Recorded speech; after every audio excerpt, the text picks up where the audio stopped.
दोनों हाथ उठा के जयकारा लगाएंगे। बोले देवादिदेव श्री आदिनाथ भगवान की जय जय जय। देवादिदेव श्री महावीर भगवान की जय जय जय। संत शिरोमणि गुरुवराचार्य श्री विद्यासागर जी महाराज की जय जय जय। नवाचार्य श्री समय सागर जी महाराज की जय जय जय। गुणायतन पीड़िता शंका समाधान भावना एक प्रवर्तक जन जन के संत प्रखर भक्ता बोले परम पूज्य श्री प्रमाण सागर जी महाराज की जय जय जय। बोले परम पूज्य श्री निर्वेक सागर जी महाराज की जय जय जय। बोले परम पूज्य श्री संधान सागर जी महाराज की। देवी अहिल्या की नगरी मालवा की शान इंदौर की आचार्य श्री विद्यासागर सभागार से हम और आप सायंकालीन शंका समाधान का कार्यक्रम प्रारंभ करें। उसके पूर्व धर्म प्रमाण समिति और सकल दिगंबर जैन समाज इंदौर आपका हार्दिक अभिनंदन स्वागत करता है। और चलते हैं प्रतिदान की भांति हम और आप परम पूज्य मुनिवर के श्री चरणों में नमन करते हुए आशीर्वाद प्राप्त करेंगे और निवेदन करेंगे शंका समाधान के कार्यक्रम के लिए दोनों हाथ जोड़ लेंगे। बोलेंगे हे मुनिवर नमोस्तु, हे गुरुवर नमोस्तु, हे मुनिवर नमोस्तु। और आइए गुरुवर के आशीर्वाद से हम और आप शंका समाधान के कार्यक्रम के संचालन के निवेदन करेंगे। परम पूज्य मुनिवर संधान सागर जी महाराज से दोनों हाथ उठा के जयकारा लगाएंगे। बोले परम पूज्य मुनि श्री प्रमाण सागर जी निर्वेक सागर जी संधान सागर जी महाराज की। आज का यह सत्र अपन गुरु चरणों में प्रारंभ करते हैं और प्रथम प्रश्न के लिए मैं आमंत्रित कर रहा हूं कुमारी प्रगति जैन इंदौर तैयार रहेंगे। उसके बाद अंजलि जैन इंदौर। नमोस्तु महाराज जी। महाराज जी, हम लोगों की बातों में आकर हम किसी के प्रति गलत धारणा बना लेते हैं या समझ नहीं पाते हैं कि क्या सही है क्या गलत है, किसका साथ देना चाहिए और गलत निर्णय ले लेते हैं और अनजाने में ही हम उनका हित कर देते हैं। तो ऐसे में क्या करना चाहिए, इससे हमें पाप कर्म का बंद होता है? देखिए, निश्चित ही जो लोग दूसरों की बातों में आकर निर्णय लेते हैं उनके निर्णय प्रायः गलत होते हैं। पहली बात तो हमें ये बात अपने भीतर विकसित करनी चाहिए कि हम जो भी निर्णय लें वो अपने विवेक से लें, अपने अनुभव से लें अथवा अनुभवियों के परामर्श से लें। जिस किसी की बातों में आकर के कोई निर्णय न लें, और यदि कदाचित ऐसा कोई निर्णय लिया और जिसमें सामने वाले का हित हुआ तो संभव हो तो उससे क्षमा मांगे और मन ही मन उसकी पुनरावृत्ति न करने का संकल्प ले और आगे के लिए सीख ले। यही एकमात्र जीवन के सुधार का रास्ता है। ठीक, चलिए। अंजलि जैन इंदौर, उसके बाद में अविनाश जी जैन पत्रकार जो महाराज श्री जी की वाणी को जन जन तक पहुंचाने में अपना बहुत बड़ा सहयोग कर रहे हैं। विदिशा से अपने बीच में अविनाश भैया। ओ अविनाश, पहले अंजलि जैन नहीं आई, ठीक। अविनाश जी जैन पत्रकार अपना प्रश्न कर रहे हैं और उसके बाद में जयंत देवाले इंदौर। मेरे हृदय प्रदेश में गुरुदेव विराजमान, उनके चरणों में नमोस्तु नमोस्तु नमोस्तु। एवं चुल्लक जी को इच्छामी इच्छामी इच्छामी।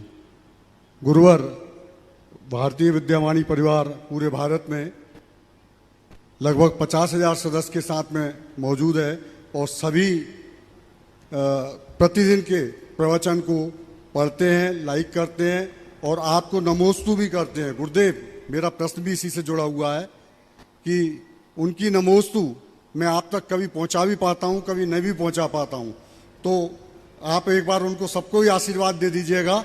और दूसरी बात यह है कि मुझे अगर मान लीजिए उनकी नमोस्तु मैं आप तक नहीं पहुंचा पाता हूं और अपनी ओर से कह दिया कि हाँ मैंने नमोस्तु कर दी, तो फिर मुझे क्या पाप लगता है? देखिए, पहले तो मैं सबको इस मंच से आशीर्वाद दे देता हूँ और जिन्हें भी मेरा आशीर्वाद चाहिए सुबह या शाम कम से कम अपनी हाजिरी दीजिए, तब तो आशीर्वाद मिलेगा। फुकट में आशीर्वाद क्या है? इसलिए डाक का आशीर्वाद नहीं, डायरेक्ट का आशीर्वाद सबको देना। इसलिए सभी को मैं आशीर्वाद दे रहा हूँ, और कोई आप लोगों से नमोस्तु भेजे तो कहना सबका आशीर्वाद महाराज का प्रवचन में मिलता है, बटोर लेना। समझ गए? इससे तुम्हारी दुविधा भी खत्म हो जाएगी और हमारी उलझन भी मिट जाएगी। चलिए, नमोस्तु गुरुदेव। एक बार जोरदार करतल ध्वनि से अविनाश भाई का अभिनंदन कर दीजिए। ये बहुत तत्परता से अपना काम करते हैं। जयंत देवाले इंदौर तैयार रहेंगे। तिलक नगर जूनियर महिला मंडल इंदौर। ओम जयंत बोलिए। पूज्य महाराज श्री के चरणों में मेरा बारंबार नमस्तु। महाराज जी, मेरा प्रश्न है कि जो प्राचीन खंडित जैन प्रतिमाएं जंगलों और दूरस्थ ग्रामीण क्षेत्रों के आसपास पाई जाती है, उन प्रतिमाओं का संरक्षण कैसे करें, और साथ ही जो प्राचीन जिन मंदिर अब खंडर हो चुके हैं, उन मंदिरों को पुनः विकसित और संरक्षित करके उनका जीर्णोद्धार हो, इसके लिए क्या करना चाहिए और इसकी शुरुआत किस प्रकार से करें? देखिए, अगर ऐसे यथातथ बिखरी हुई कोई भी प्राचीन धरोहर है, यदि हमें सुलभ होती है तो हमें प्रयासपूर्वक उनको वहाँ से उठाकर आसपास के जैन मंदिरों में विधि पूर्वक प्रतिष्ठित करना चाहिए। यदि ऐसा करना संभव नहीं है, ग्रामीण लोगों का सहयोग नहीं हो, तो सबसे पहले चरण में उनके लिए शेड बना देना चाहिए, कवर कर देना चाहिए, ताकि प्राकृतिक क्षरण से बचाव हो सके। और धीरे धीरे धीरे धीरे जनमत तैयार करके उन्हें व्यवस्थित मंदिर में विराजमान करने का प्रयास करना चाहिए, बशर्ते वो पुरातत्व विभाग के द्वारा संरक्षित ना हो। इसी तरह प्राचीन जिन मंदिर जितने भी हैं प्रायः सब पुरातत्व विभाग के द्वारा संरक्षित है, जिनमें आप कानूनी रूप से कुछ करने में समर्थ नहीं। लेकिन जहाँ ऐसा नहीं है, हमें उसके लिए योजना बना करके उसका जीर्णोद्धार करना चाहिए, और लोगों को ऐसे जीर्णोद्धार के पुनीत कार्य में भरपूर सहयोग देना चाहिए। नमस्ते महाराज जी। तिलक नगर जूनियर महिला संगठन, और उसके बाद में तैयार रहेंगे कनाड़िया रोड महिला मंडल। चलिए, आज अच्छा लग रहा है, बहुएं आई हैं सासुओं की जगह। चलिए, महाराज नमोस्तु गुरुवर, नमोस्तु गुरुवर। महाराज की बातों का असर दिख रहा है, बोलिए। त्रय गुरुवर के चरणों में नमोस्तु नमोस्तु नमोस्तु। सभी छुल्लक जी के चरणों में मेरा नमोस्तु। इक्षामि इक्षामि इक्षामि। हे गुरुवर, मंदिर का कलश भले ही सोने का बना हो, पर मस्तक तो पत्थर की सीढ़ियों पर ही टिकता है। तो गुरुवर, हमारी शंका ये है कि सम्मान ऊंचाइयों से मिलना चाहिए या उपयोगिता से? देखिए, सम्मान न तो ऊंचाइयों को मिलती है, न उपयोगिता को मिलता है। सम्मान न ऊंचाइयों को मिलता, न उपयोगिता को मिलता। सम्मान उसको मिलता है जो सबका संबल और आधार बनता है। नमोस्तु। बात भले भले कलश सोने का हो, पर उसका आधार तो पत्थर ही है। जो सबको आधार देता है वो सर्वत्र आदर और सम्मान पाता है। इसलिए हम संबल बने, सहारा बने, आधार बने। नमोस्तु गुरुवर। कनाड़िया रोड महिला मंडल इंदौर, उसके बाद में रूपाली डॉक्टर चंद्रकांत जी जैन उदयनगर इंदौर तैयार रहे। गुरुवर के चरणों में बारंबार नमोस्तु नमोस्तु नमोस्तु। छुल्लक जी के चरणों में इच्छामि इच्छामि इच्छामि। गुरुवर, मन तीव्र चलायमान होता है। गुरुवर, जब हम पूजा या विधान करते हैं तो हमारा मन कहीं अच्छे विचारों में या बुरे विचारों में खो जाता है। तो इससे भी हमें क्या पाप का बंध बनता है? कृपया समाधान कीजिए। देखिए, बिल्कुल, अगर बुरे विचारों में मन खोएगा तो पुण्य आएगा क्या? पाप तो आना ही। पर इसमें दो बातें, एक विचारों का आना और दूसरा विचारों में खो जाना। यदि विचार आते हैं और चले जाते हैं तो उस अल्पकालिक विचार का दुष्प्रभाव अत्यल्प होता है। लेकिन आगत विचारों में हम खो जाते हैं तो हमारा बंटाधार हो जाता है। इसलिए सजगता के साथ धार्मिक क्रिया करें ताकि हम विचारों में खोने से बच सकें। नमोस्तु ओ अगला रूपाली डॉक्टर चंद्रकांत जी जैन उदयनगर और उसके बाद में उज्जवल जी जैन नसिया जी।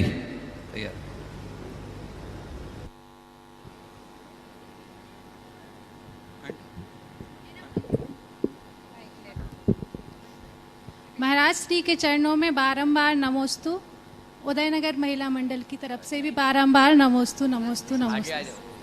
महाराज श्री, इमोशनल स्ट्रांग से मेंटल स्ट्रांग कैसे बने? इमोशनल स्ट्रांगनेस से मेडिकली हम स्ट्रांग, मेंटली स्ट्रांग कैसे बने? देखिए,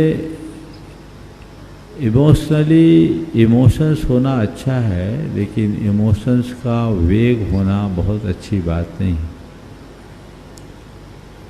हमें मेंटली स्ट्रांग होने के लिए कुछ नहीं करना है, थोड़े दिन भावना योग करना है, समझ गए? और यदि हम नियमित भावना योग का अभ्यास करते हैं तो तय मानिएगा आप हर स्तर पर स्ट्रांग होंगे, इमोशनली भी, मेंटली भी और फिजिकली भी। इसलिए भावना योग का अभ्यास करें, जीवन में व्यापक बदलाव आएगा। जी मां, नमोस्तु महाराज जी, नमोस्तु। उज्जवल जैन नसिया जी, उसके बाद में तैयार रहेंगे मल्लार जैन दिगंबर जैन समिति इंदौर। नमोस्तु महर्षि। मंच पर विराजमान समस्त मुनि संघों को बारंबार नमोस्तु। छुल्लक जी को बारंबार इच्छामि। महर्षि, मेरा प्रश्न है, खाद के अभाव में फसलें खराब हो जाती हैं, खाद के अभाव में फसलें खराब हो जाती हैं, संस्कार के अभाव में नस्लें खराब हो जाती हैं, मुस्कान के अभाव में शक्लें खराब हो जाती हैं और संगति के प्रभाव से अकलें खराब हो जाती हैं। क्योंकि महर्षि, मैं युवा मंडल के साथ रहता हूँ, प्राय कर देखा गया है कि युवाओं को हम जिस तरफ मोड़ना चाहें तो चाहे दिन हो चाहे रात, वो अच्छे कार्यों में जुट जाते हैं। और कभी वो कुछ गलत करते हैं तो उनसे पूछा जाए कि आपने ऐसा क्यों करा, तो वो बोलते हैं, भैया ना चाहते हो भी हमारे लोग बोलते हैं अगर तुम यह काम नहीं करोगे तो हम तुमसे मित्रता छोड़ देंगे। तो महर्षि, मेरा प्रश्न ये है कि हम क्या करें कि हम अकलों को, शक्लों को, नकलों को और फसलों को खराब होने से बचा पाए। नमोस्तु महर्षि। बहुत अच्छी बात कही। खाद के अभाव में फसलें खराब हो जाती, संस्कार के अभाव में नस्लें खराब हो जाती है, मुस्कान के अभाव में शक्लें खराब हो जाती हैं, तो संगति के अभाव में अकलें खराब हो जाती हैं। आपने पूछा ये सब कुछ ठीक बने रहे उसके लिए हम क्या करें? मेरा मानना है कि फसल और शकल के लिए तो आप बड़े अवेयर रहते हैं। फसलों के लिए खाद देने में आपकी तत्परता है और शकल के लिए मुस्कान को मेंटेन करने में आप माहिर हो। जरूरत है संस्कार और संगति की। यदि हमारे संस्कार अच्छी हों तो सारी नस्लें अच्छी होगी, इसमें कोई संशय नहीं। हमें अपने संस्कारों पर पूरी तरह से ध्यान देना चाहिए। और दूसरी बात, संगति पर पूरा फोकस होना चाहिए। चाहे जीवन में कुछ भी हो, यदि हम अच्छी संगति रखते हैं तो हमारा जीवन कभी नहीं बिगड़ता। कहावत है, जैसी संगत वैसी रंगत। हमें ऐसे लोगों से अपनी मित्रता बिल्कुल भी नहीं रखनी चाहिए जो हमें गलत सीख दे, गलत प्रेरणा दे, गलत दिशा में ले जाए। हमें सदैव मैत्री ऐसे ही लोगों से करनी चाहिए जो हमारे हित में साधक हो, जो हमें अहित से बचाए, जो बुराइयों से रोके, अच्छाइयों में लगाए, जो सकारात्मक प्रेरणा दे, उससे मित्रता रख। अगर ऐसे लोग जो इस तरह के गलत आदतों का शिकार हो और गलत प्रवृत्तियां करते हों, तो ऐसे लोगों से दोस्ती रखने की अपेक्षा दूरी रखना अच्छा है। समझ गए? तो मित्र बनाना अच्छी बात है, लेकिन उससे पहले ये विचारना है किसे बनाए अपना मित्र। अगर ये बात हमारे मानस में होगी तो जीवन में व्यापक परिवर्तन। नमोस्तु महर्षि, नमोस्तु महर्षि। मल्हारगंज दिगंबर जैन समिति इंदौर और उसके बाद में मायाजी जैन वृत्ति श्राविका इंदौर तैयार रहें। उनके 8 प्रश्न का उत्तर हो गया है, जिसमें मोबाइल नंबर लिखा है, वो वाला प्रश्न करें। गुरुदेव, आपके चरणों में 3 बार नमोस्तु, नमोस्तु गुरुदेव, नमोस्तु नमोस्तु। और छुल्लक जी महाराज के चरणों में इच्छा में गुरुदेव, मेरा एक प्रश्न है। धर्म के क्षेत्र के साथ साथ हम राजनीति में भी काम करते हैं, और राजनीति में हमें दिन रात मायाचारी, झूठ, सच, राग, द्वेष सब काम करना पड़ते हैं। तो मेरा निवेदन ये गुरुदेव, हमें इन कार्यों से क्या पाप मिलेंगे या कैसे मुक्ति मिलेगी? भाई, जब तुम्हें पता है कि हमें सब प्रकार का छल छद्म करना पड़ता है तो करते क्यों? बुरे का फल तो बुरा ही मिलेगा। लेकिन मैं इतनी सलाह जरूर दूंगा, राजनीति में छल छद्म करो तो तुम जानो, पर धर्म में इससे बचे रहना तो संभले रहोगे, अन्यथा बहुत खतरा। नमोस्तु गुरुदेव, नमोस्तु नमोस्तु। अपने बीच में अलवर से अंबिया साउंड के अनुज जी जैन यहाँ पर है। जोरदार तालियों से उनका स्वागत, अभिनंदन कर दें। मैं चाहूंगा मुख्य यजमान मुकेश जी पाटोदी, महोत्सव अध्यक्ष नवीन जी आनंद जी, गोदा अध्यक्ष से अशोक रानी जी दोषी भैया आ जाएं। अशोक भैया सभी आ जाएं यहाँ पर। धर्म प्रभावन समिति आनंद भैया जल्दी, और आप इनका स्वागत अभिनंदन करें। उसके बाद में तैयार रहेंगी दिगंबर जैन महासमिति पूर्वी क्षेत्र उदयनगर, वे अपना प्रश्न करें। दिगंबर जैन महासमिति पूर्वी क्षेत्र उदयनगर यहाँ पर उपस्थित हैं। एक बार अनुज भाई का जोरदार अभिनंदन इसलिए, आप देख रहे हैं पिछले लगभग 11 सालों से लगातार ये आप लोगों तक हमारी बात को पहुंचाने में सहयोगी बन रहे हैं, और आप इनका देख रहे हैं, इनका जो साउंड सिस्टम है वो अपने आप में अनूठा है, और अभी यहाँ के लिए तो इन्होंने विशेष प्रबंध किया है। एक बार जोरदार अभिनंदन। नमोस्तु मुनिवर, नमोस्तु मुनिवर, नमोस्तु मुनिवर। 3 बार नमोस्तु मुनि चरणों के संग में नमोस्तु। मेरा प्रश्न यह है, भरत चक्रवर्ती के 923 पुत्र निगोद से निकलकर मनुष्य गति पाकर सीधे मोक्ष चले गए। निगोद में उन्होंने ऐसा कौन सा पुण्य कमाया था, ऐसा कौन सा पुण्य किया था जो मनुष्य गति पाई और चक्रवर्ती के पुत्र बन गए? देखिए, निगोदिया जीव या एकेंद्रीय जीवों के पास कर्म चेतना नहीं होती, केवल कर्म फल चेतना होती। अर्थात उन्हें विशेष पुरुषार्थ करने का कोई अवसर नहीं होता, लेकिन इसके बावजूद उनके साथ ऐसा हुआ। तो इसका एक ही उत्तर है कि यह सब उनके भवितव्य से हुआ। जब हमारा भवितव्य अच्छा होता है तो अपने आप संयोग बनते हैं, और संयोग हमारे जीवन में बड़ा बदलाव घटित कर देता है। ओ आरंभ हो और अंत ना हो, मन इतना भी स्वतंत्र न हो, व्यथित हो और शब्द न हो, मन इतना भी परतंत्र न हो। गुरुदेव, इन पंक्तियों का मुझे भावार्थ समझाइए। इसके लिए शंका समाधान नहीं, अलग से बात। आराधना आलोक जैन, और उसके बाद में धर्म प्रभावना समिति तैयार रहे। मुनि त्रय के चरणों में त्रैवार नमोस्तु नमोस्तु नमोस्तु। महर्षि, जैसा कि हम सभी जानते हैं कि पुल और दीवार दोनों के निर्माण में एक सा जैसा रॉ मटेरियल लगता है, जबकि पुल लोगों को जोड़ने का काम करता है और दीवार जो है वो अलग करने का काम करती है। ठीक इसी तरह महर्षि रिश्तों की बात करें तो रिश्ते और संबंधों में भी एक जैसा रॉ मटेरियल जैसे कि प्रेम, स्नेह, सहानुभूति, अपनापन वगैरह उपयोग होता है।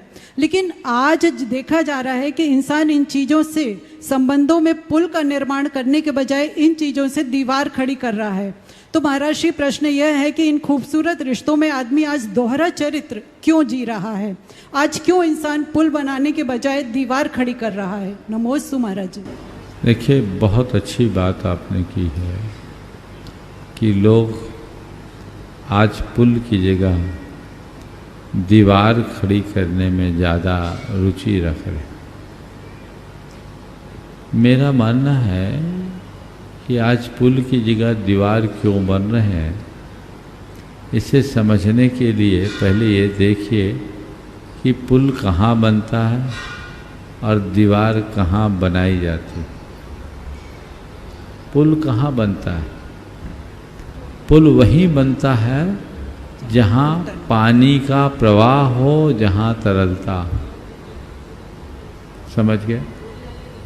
पानी का प्रवाह होता है, नीचे पानी का प्रवाह होता है, सरलता होती है, तो उसको वहाँ पर पुल का निर्माण किया जाता है जो इस पार से उस पार पहुँचा दे, दो तटों को जोड़ा जा सके।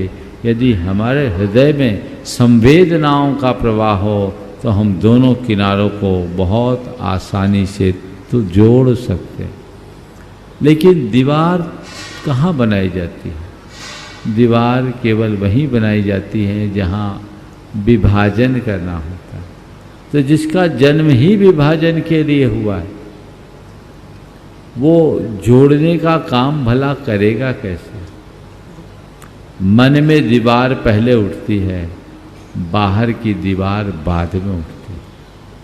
ये दीवारें समाप्त तो हो सकती है यदि हमारे हृदय में संवेदनाओं का प्रवाह बढ़े।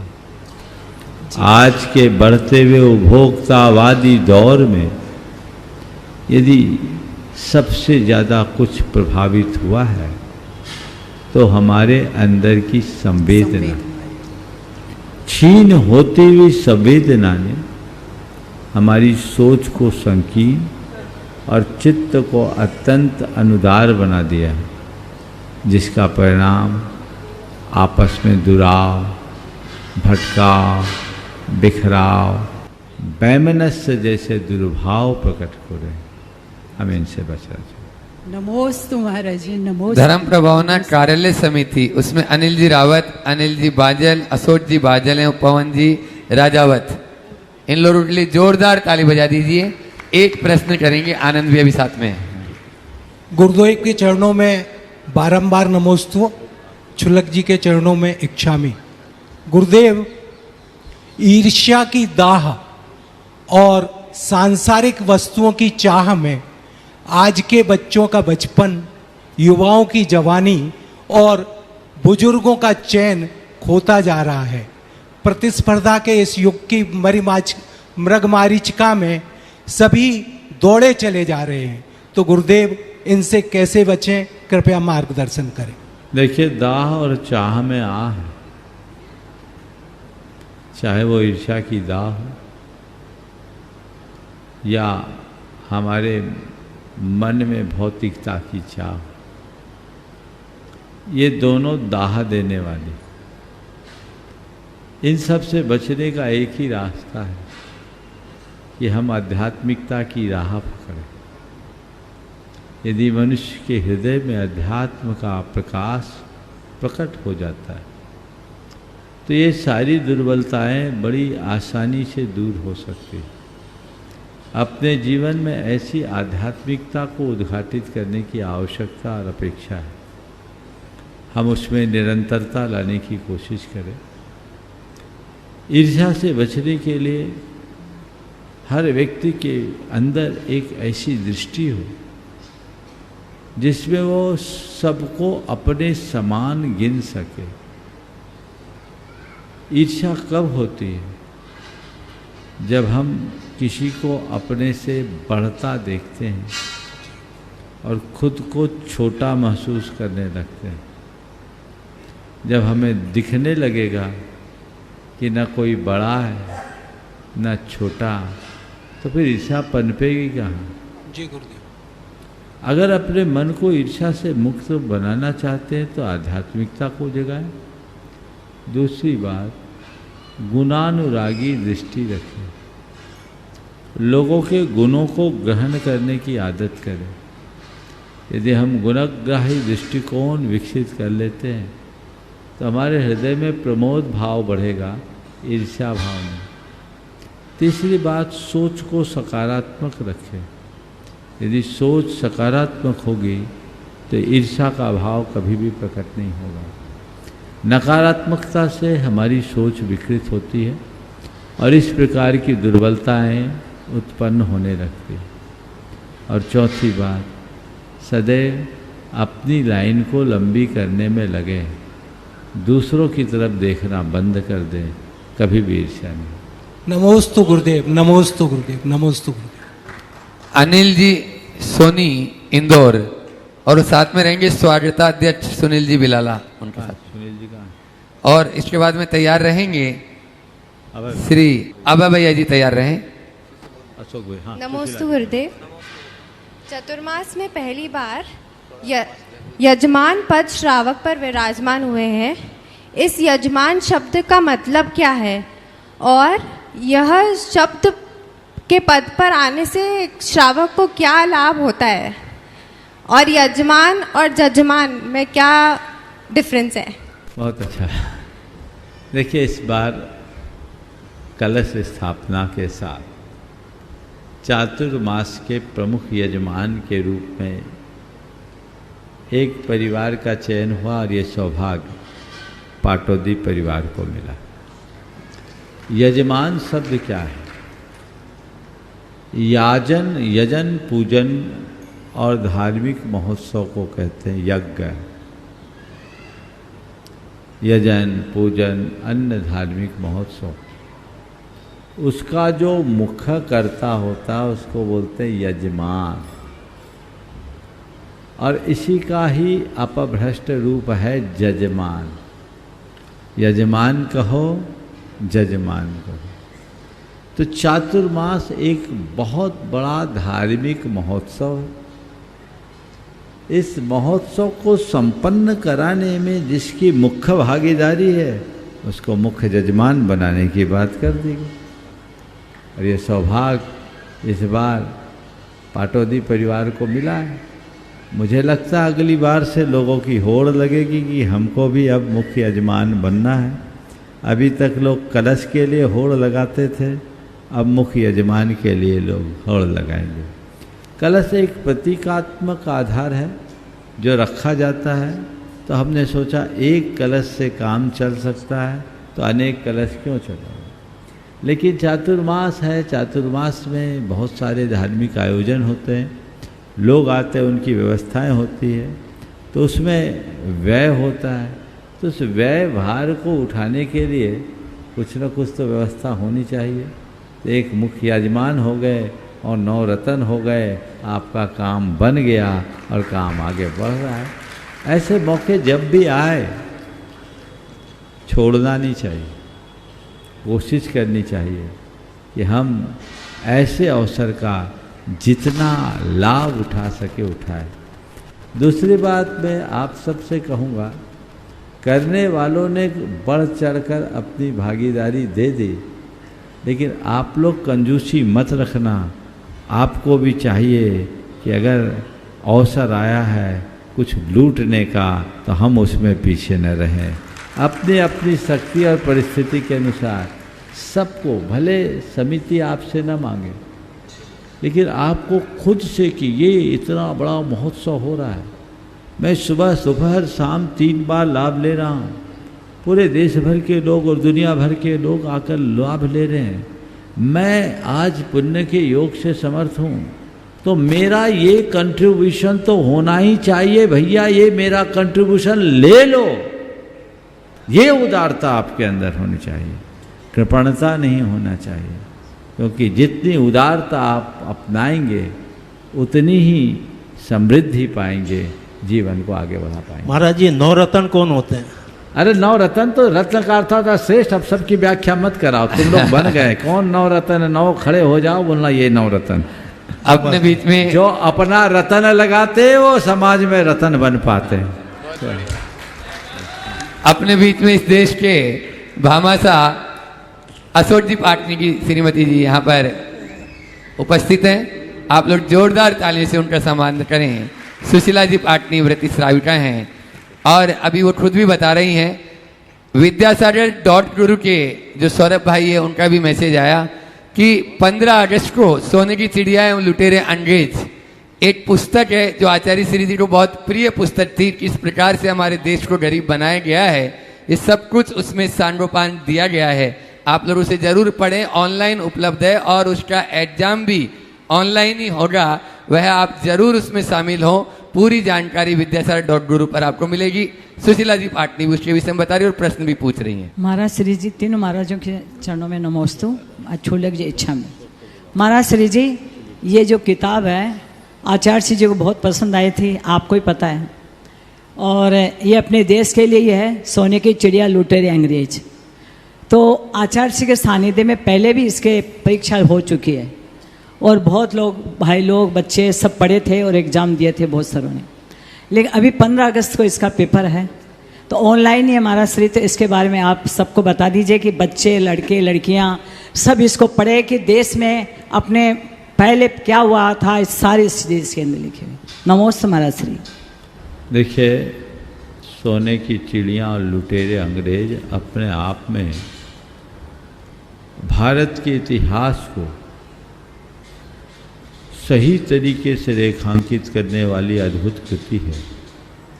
उस पुस्तक को पढ़ने के बाद आपको लगेगा कि भारत कितना गौरवशाली था और इस भारत को किस तरीके से लूटा गया और दुर्भाग्य आज भी कुछ उसी तरह का उपक्रम किया जा रहा है। जब तक आप इन बातों को ठीक तरीके से समझेंगे नहीं, आपके हृदय में सच्ची देशभक्ति भी प्रकट नहीं हो। तो अपने अंदर की देशभक्ति को प्रगटाने के लिए हमें भारत और भारतीयता को समझने के लिए ऐसी कृतियों को जरूर पढ़ना चाहिए। प्रसाद सागर जी महाराज हमारे संघ के बड़े ही उत्साही मुनिराज हैं और वो इस तरह की प्रतियोगिताओं के माध्यम से लोगों में एक जागरूकता उत्पन्न करने का प्रयत्न करते रहते हैं। आज ही मुझे मालूम पड़ा कि आगामी 15 अगस्त को इस पर एक प्रतियोगिता है। आप लोग ये पुस्तकें ऑनलाइन उपलब्ध करके पढ़ें और पढ़कर इसमें सहभागिता दें, जरूर लाभ मिलेगा और हमें इसका अधिक से अधिक लोगों तक प्रचार करना चाहिए। बहुत बहुत आशीर्वाद। नमोस्त महाराज श्री, नमोस्त। हाँ, आगे की कार्यवाही ब्रह्मचारी अभय भैया जी, अशोक भैया जी भी मंच पर आ जाए। और आइए मैं हमारे आदरणीय वैभव जी बजाज का सम्मान के लिए उनको आमंत्रित करूं। उसके पूर्व मैं सम्मान सहित आमंत्रित करूंगा हमारे इस महोत्सव के मार्गदर्शक आदरणीय अशोक भैया जी, जो कि यहाँ पर 10 लक्षण महापर्व में संस्कार शिविर लगेगा, इनके निर्देशन में कार्यक्रम संपन्न होगा। हमारे भैया जी के लिए जोरदार ताली बजाकर इनका सम्मान करें। और आइए मैं आमंत्रित करूंगा हमारे जैन समाज के गौरव, जिन्होंने अपने व्यक्तित्व के माध्यम से जैन समाज को गौरवान्वित किया। सबसे पहले नाम लेने के पहले आपकी ताली चाहूँगा। उस व्यक्तित्व के लिए मैं आमंत्रित करूंगा श्रीमान वैभव जी बजाज, IRS वरिष्ठ प्रशासनिक अधिकारी, जो भारत सरकार में वित्त मंत्रालय में पदस्थ हैं। वे आएंगे, परम पूज्य मुनिवर के श्री मनमन करते हुए गुरुवंदना का सौभाग्य प्राप्त करेंगे और धर्म प्रभावना समिति की ओर से उनके सम्मान के लिए आमंत्रित करूंगा श्रीमान सुनील जी बिलाला, स्वागताध्यक्ष, दिलीप जी गोधा और रितेश जी पाटनी। ये आएंगे हमारे सम्माननीय वैभव जी बजाज, IRS वरिष्ठ प्रशासनिक अधिकारी, भारत सरकार, जो वित्त मंत्रालय में पदस्थ हैं। इनके सम्मान के लिए आप जोरदार ताली बजाकर सम्मान करें। ये दमोह के निवासी हैं, आज हमारे बीच उपस्थित हुए हैं। और आइए आगे की संस्कार शिविर की सूचना देने के लिए मैं आमंत्रित करूंगा हमारे इस चातुर्मास महामहोत्सव के मार्गदर्शक और संस्कार शिविर के निर्देशक आदरणीय अशोक भैया जी। मैं वैभव भाई के विषय में कुछ कहना चाहूँगा। वैभव सामने आओ, आजा। ये हमारे समाज के एक बहुत बड़े गौरव, एक संस्कारित परिवार में पले बढ़े वैभव भाई आज एक प्रशासनिक अधिकारी तो हैं ही, उससे पहले एक श्रेष्ठ श्रावक है। ये कोई भी काम बहुत तत्परता से कराते हैं। अभी केंद्र सरकार में अपनी सेवाएं समर्पित करते हुए इन्होंने समाज के कई बड़े बड़े काम, आप सबकी जानकारी के लिए मैं बताना चाहूँगा। बता दूँ मैं? चलो मैं इसको छिपा लेता हूँ, क्योंकि ये छिपकर काम करने में ज़्यादा सुविधा महसूस करते हैं। लेकिन इतना तो मुझे बताना ही पड़ेगा कि अभी 4 महीने पहले इनके प्रयास से केंद्र सरकार द्वारा जो 2 घोषणाएं हुई है, जिसमें एक इंदौर के खाते में गई है, उसमें इनकी बहुत बड़ी भूमिका। पूरी टीम लगी, लेकिन उस पहल में इनकी बड़ी भूमिका है और अन्य अनेक कार्यों में भी इनका हमेशा योगदान बना रहता। आज मेरे पास कुछ विशेष विचार विमर्श के लिए यहाँ आए।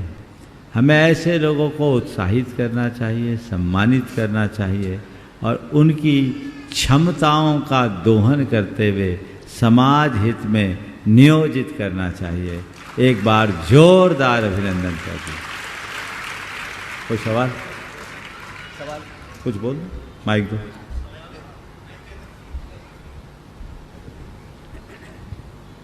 नमोस्तु महाराज जी, नमोस्तु नमोस्तु नमोस्तु। महाराज श्री, आज कई उदाहरण मैं आपके सामने रखना चाहूँगा। जब वो एक माता जी को एम्बुलेंस से लेके आए और आप अपना सारा काम छोड़ के नीचे गए और उनको संबोधन किया, तो जो जीव मात्र के प्रति कल्याण और सेवा का भाव है महाराज जी, वो बाकी लोगों में कैसे बढ़े, किस तरह से ये भावना जीव के प्रति दया की, सेवा की आए, हम लोगों में कैसे बढ़े, इसके लिए मार्गदर्शन करें महाराज जी। देखिए, एक बात कहूँगा, अभी पिछले दिनों पिछली सरकार में ये केंद्रीय स्वास्थ्य मंत्री के निजी सचिव के रूप में काम कर रहे, और उस दौर में मैंने सैकड़ों लोगों को रिकमेंड किया जो बड़े असाध्य रोगों से ग्रसित थे, और इन्होंने अपने प्रयासों से एम्स और भारत के बड़े बड़े चिकित्सा संस्थानों में उनकी सर्व चिकित्सा कराई। बाबा तुम्हें बताऊंगा, एक महिला जिसका बच्चा चल नहीं पाता था, इंदौर का ही था, सम्मेद शिखर में आया था, उसकी स्थिति देखकर, वो बहुत रेयरेस्ट केस था, लाखों बच्चों में एक को होता था। मैंने जब इनके पास खबर दी, बहुत व्यस्तता होने के बाद भी उन्होंने तत्परता से वो काम किया, और परसों या नरसों वो महिला मेरे पास आभार व्यक्त करने के लिए वो बच्चे के साथ आई, वो बच्चा ठीक हो गया। ये भावनाएं लोगों के मन में होना चाहिए। अगर हो सकता वो सभा में हो तो उपस्थित भी हो सकती है, लेकिन वो छोटा सा बच्चा था, 4 साल का होगा बच्चा। तो ये हर व्यक्ति के हृदय में संवेदना होनी चाहिए और सेवा के कार्य को अपना मूल धर्म मानना चाहिए। हमारे मनुष्य होने की सार्थकता भी तभी है जब हम दीन और दुखी लोगों के लिए, पीड़ित और परेशान लोगों के लिए संबल बन सके। बहुत बहुत अशोक भैया जी शिविर की जानकारी दें। प्रतिवर्ष की भांति इस वर्ष भी पूज्यवर के पावन चरणारविंद में चेतना को जगाने वाला पर्वराज पर्यूषण पर आयोजित श्रावक संस्कार शिविर का आयोजन 8 सितंबर से 17 सितंबर तक किया जाएगा। लेकिन इस वर्ष का श्रावक संस्कार शिविर विशेष है, क्योंकि मां अहिल्या की नगरी इंद्रप्रस्थ इंदौर में इसका आयोजन किया जा रहा है, और आने वाले 2 अगस्त से श्रावक संस्कार शिविर का रजिस्ट्रेशन प्रामाणिक ऐप के माध्यम से आप कर सकेंगे। जो इस समय पारस चैनल, जिनवाणी चैनल और प्रामाणिक ऐप के माध्यम से शंका समाधान के इस लोकप्रिय कार्यक्रम को देख रहे हैं, देश और दुनिया के उन सभी सुधी श्रावकों के लिए, यहां पर उपस्थित सभी भक्तों के लिए और इंदौर महानगर में अपने घरों पर जो इस समय इस कार्यक्रम को लाइव देख रहे हैं, उन सभी श्रावकों के लिए भी यह सुखद सूचना है सबसे पहले प्राथमिकता इंदौर महानगर के सुश्रावकों के लिए है। बाहर से जो शिविरार्थी प्रतिवर्ष आते हैं उन शिविरार्थियों के लिए तो है ही, लेकिन 2 अगस्त को जैसे ही रजिस्ट्रेशन प्रारंभ हो तो मेरा अनुरोध है इंदौर महानगर में निवास करने वाले जो सुधी श्रावक हैं वे ऑनलाइन अथवा यहां पर अपना रजिस्ट्रेशन कराएं, क्योंकि जो पहले आ जाएंगे वो पहले पा जाएंगे। हो सकता है आपके रजिस्ट्रेशन पूर्ण होने के बाद बाहर वालों के लिए कटअप किया जाए, संख्या निर्धारित रहती है, फिर भी समिति के द्वारा आप सबकी समुचित व्यवस्था होगी। वस्त्र हैं, भोजन व्यवस्था है, पूजन की संपूर्ण सामग्री की व्यवस्था है, आवास की व्यवस्था है और उन सब की जानकारी 1-2 दिनों में पूर्ण रूप से आपके लिए प्रदान की जाएगी। तो आज ये बंधु श्रावक संस्कार शिविर की इस सूचना के साथ आगाज किया जा रहा है कि आप अपनी चेतना को जगाने वाले पर्वराज पर्यूषण में श्रावक संस्कार शिविर के माध्यम से महाराज श्री के चरण सन्निधि में होने वाले इस आयोजन में सम्मिलित हों।